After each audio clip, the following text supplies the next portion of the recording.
All right. So this is the first piloty kind of episode of Lunch Money with Scott and Edan. I'm Scott Schnaars and I'm with Edan Gottlib, and we're going to talk about sales. Yes, and I'm really glad we're getting to do it. I think it kind of came about as we worked together for what, more than 4 years together, and we Yeah, had 4 years these at Cloudnary. conversations on topics that came about and discussed and answered. And at the end of the conversation, usually came out with a really brilliant plan. We thought we'll share it with everybody else.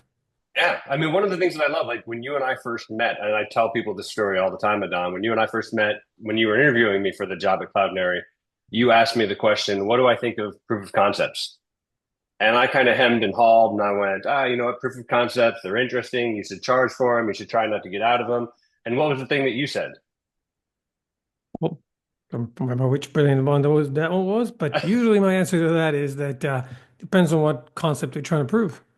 That was exactly what you said. You're like, well, what concept do you want to prove? And then we had a whole discussion about that. And like, I started using that, and it allowed us to just like get out of doing proof of concepts. Like, it was amazing. But I think that for today, like one of the things that has become a hot topic, and you and I reached out to our network and we asked people for, some questions and guidance and stuff. And one of the things that came up was, excuse me, was we're at the end of the quarter, we're at the end of the year. Every sales manager, every salesperson is like rooting through the sofa cushions right now, looking for that extra couple of dollars.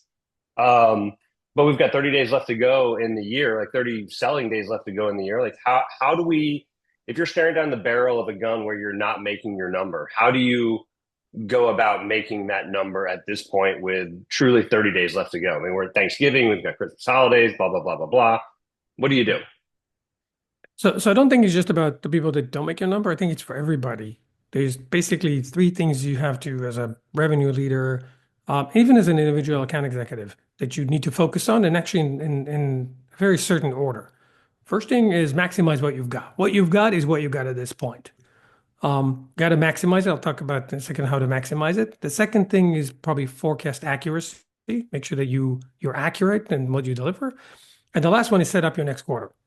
Now, the reason it's important to have this order because if I go forecast accuracy, I Yeah. could say, okay, I'm going to do zero, and then I'll be very accurate.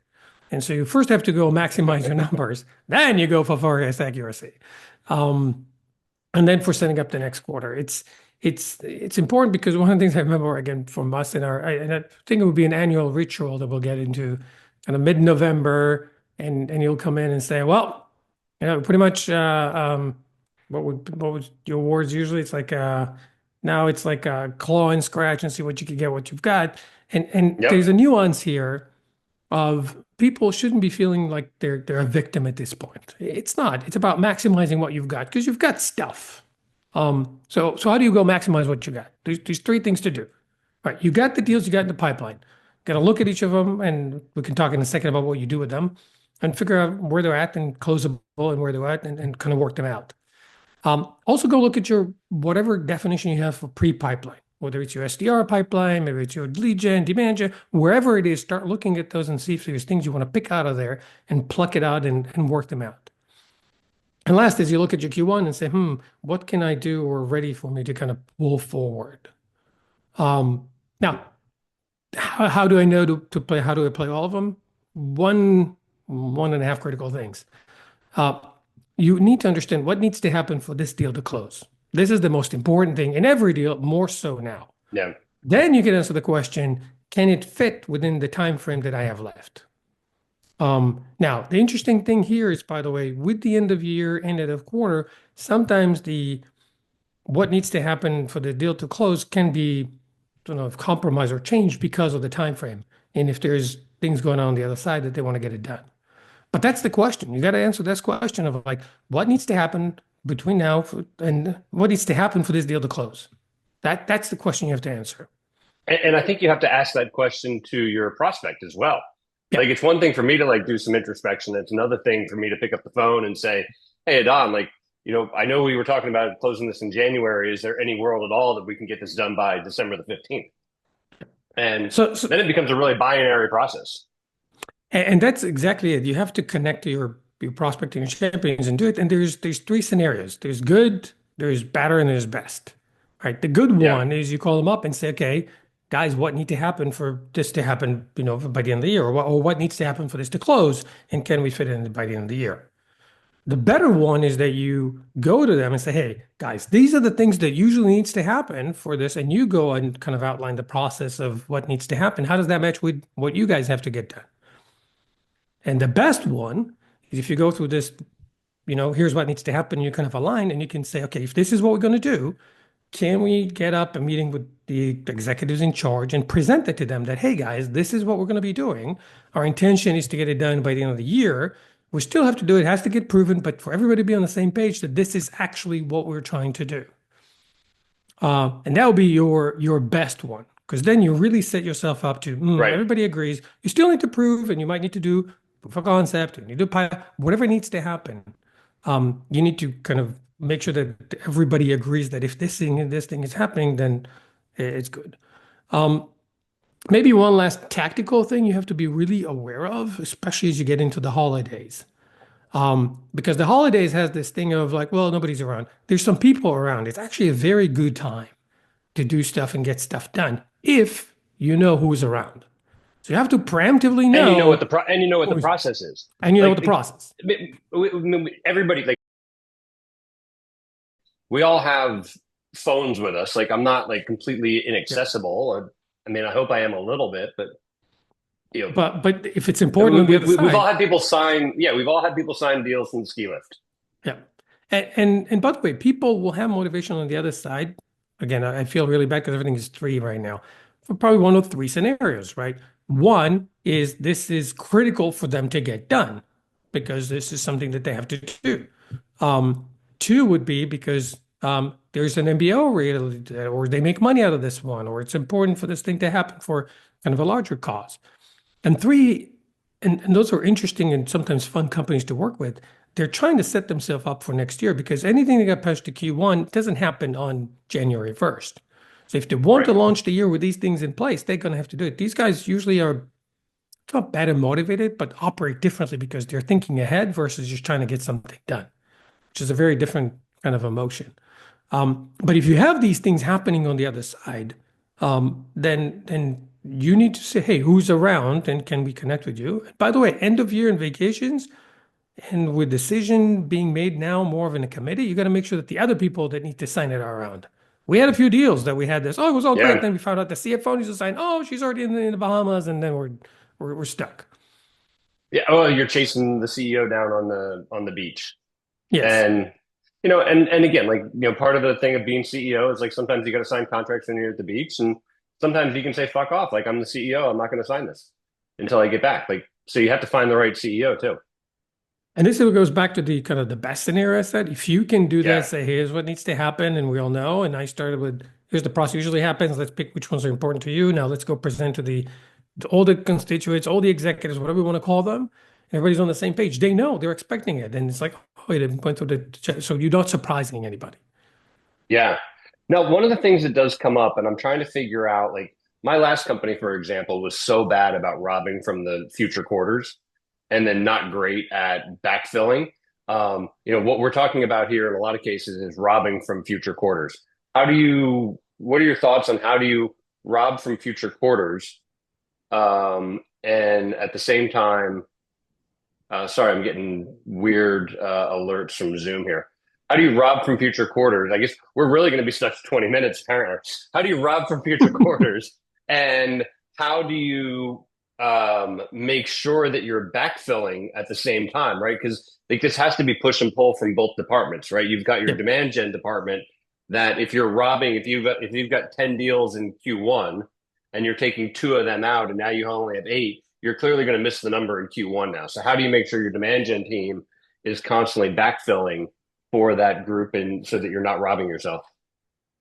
Yeah. Well, I think there's two questions packed into this one question. Maybe, yeah. There's one about when do I rob, or when do I decide not to rob the next quarter? Right? Maybe when do I leave it for that one? And it's probably the only case you want to do it is if your quarter is so screwed up that it wouldn't matter. And so the one extra deal, the two extra Mm, deals wouldn't move the needle enough for that to make a significant impact or a change in terms of how you get yeah. evaluated or for the company. And at that point, you want to say, I will let it and I will try to get ourselves into get better track starting the following quarter. Any one of the other ones, you don't want to do it because, as we know, time kills all deals. So we never want to let time run away. The Right. second question that you're asking here is like which compromises you want to make to pull it through. And I think this is where it's important about what is important for the company, right? Is it important for me to get more deals? Is it important to get more dollars? Is it important to get key accounts? Is it important to me to keep margins? Those should guide you about where you want to make. Because the pulling in, you're probably going to be, you're changing the schedule on the customer side by introducing a new factor, usually a discount or a Hmm. promotion, in order to get them to say, now the equation is different. It's worth for me to move faster. Um, but if it needs to serve for what is important to you, right? So if it's important to you to hit a certain like, oh, we got 10 new customers or 100 new customers, depends on your size, then you would okay to discount dollars because the customer count is important. Um, but if margins are important, you might not be okay to do it if you need to say, hey, if I finish Right. Q4 with these margins. So those are the things really, number of customers, the dollar amounts, key accounts or margins are the four that will kind of determine for you where do I choose to pull or not pull somebody. Yeah. So how do you? I've got my own philosophical beliefs on this, but most of the time when you try to accelerate these things, dollars are the piece that comes up that customers want a deeper discount, right? They want, 40, 50, 60% discount on the offering if they're going to accelerate it by 30% to help you, or 30 days rather, to help you make your number. How, what can a seller do to prevent that? So the discount thing comes into, so there's two motions. There's companies that really just look for a discount number, and then there's companies you want to get a better deal. On a better deal, you can Hmm. add stuff that is Tell me about the critical way and valuable to you. before you go into that. What's the difference? The difference is what does it look like? If I look for a better deal, it's like, you know what? I usually I could throw in professional services for no charge, or I could throw in training, or I could throw in whatever kind of presentations, or I could do usually you get five people to, but it gives you value, right? It gets your people Yep. better trained and so you get a better deal. I hate using analogies with car salesmanship, but hey, you get the carpets and you get the maintenance package included and things like that. So you just add more stuff, not compromising the price they pay for the product, but you'll add a few more items that for you are really negligible in terms of money wise, but will be valuable for them. Right. Okay. By the way, you run the similar play if they just want to see a percentage discount. You can add stuff and then discount them, which will give them the percent. Now, the reason I'm saying sometimes they want percentages is because it depends on the deal and who you work with. The procurement lanes sometimes have their own targets for the year around how much they have saved and discounts that they were willing to or able to acquire. So if you can facilitate for them, I get this amount of discount and it kind of aggregates to their other discounts. You can actually hit the jackpot with, hey, I could support these procurement guys, make their numbers and their targets. I get my champion to get the product ahead of time, and I give them better or get a value for this thing. So Yeah. it's kind of like a everybody get to win. And that's the important always on discount. You don't want to devalue the product and the impact you're making. You want to deliver more value for stuff. So adding things and have a list of things you can add in terms of making it better. Things that we did sometimes, if as you remember, we did a value assessment, or we will track your metrics to Yep. show what the impact was.